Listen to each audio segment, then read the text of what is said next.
या ठिकाणी बघतो आपण एका महिलेला जे आहे दृश्य फार श्वास घ्यायला जो आहे तो त्रास झालेला आहे। या ठिकाणी काही मेडिकल अधिकारी जे आहेत ते या ठिकाणी आलेले आहेत आणि त्यांच्याकडून त्या महिलेची जी आहे ती तपासणी केली जात आहे।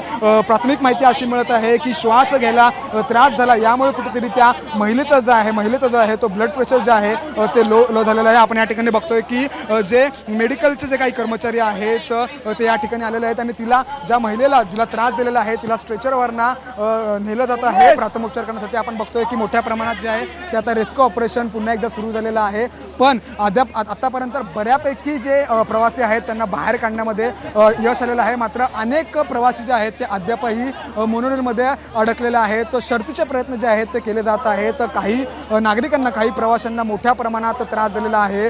स्ट्रेचरवरून त्यांना हॉस्पिटलमध्ये नेण्यात आलेलं आहे। काही महिलांचा या ठिकाणी ब्लड प्रेशर देखील लो झालेला आहे, श्वास घ्यायला त्रास झाला, त्यामुळे कुठेतरी त्यांना हा मोठ्या प्रमाणात त्रास झालेला आहे। काही लोक बेशुद्ध पडलेले आहेत अशी देखील प्राथमिक माहिती जी आहे ते आता समोर आलेली आहे आणि ज्यांना त्रास झाला, जे बेशुद्ध पडले होते, त्यांची प्राथमिक तपासणी करून त्यांना आता जे आहे हॉस्पिटलमध्ये भरती करण्यासाठी पाठवलं गेलेलं आहे। या ठिकाणी मोठ्या प्रमाणात जे रेस्क्यू ऑपरेशन आहे ते सुरूच आहे। मोठ्या प्रमाणात मोठ्या संख्येने अधिक प्रवासी जे आहेत ते या ठिकाणी आतमध्ये मोनोरेलमध्ये अडकलेले आहेत। आता या सर्व प्रवाशांना काढण्यामध्ये किती अजून वेळ लागतो हे पाहणं जरी महत्त्वाचं असलं तरी देखील अद्यापपर्यंत कुठलीही जीवितहानी जी आहे ती झालेली नाही। मात्र प्रवासी जे आहेत ते श्वास घ्यायला त्यांना त्रास झाला म्हणून ते बेशुद्ध पडलेले आहेत अशी माहिती जी आहे ती समोर आलेली आहे।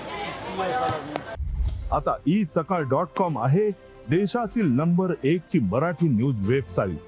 प्रत्येक अपडेटसाठी isakal.com ला नक्की भेट द्या।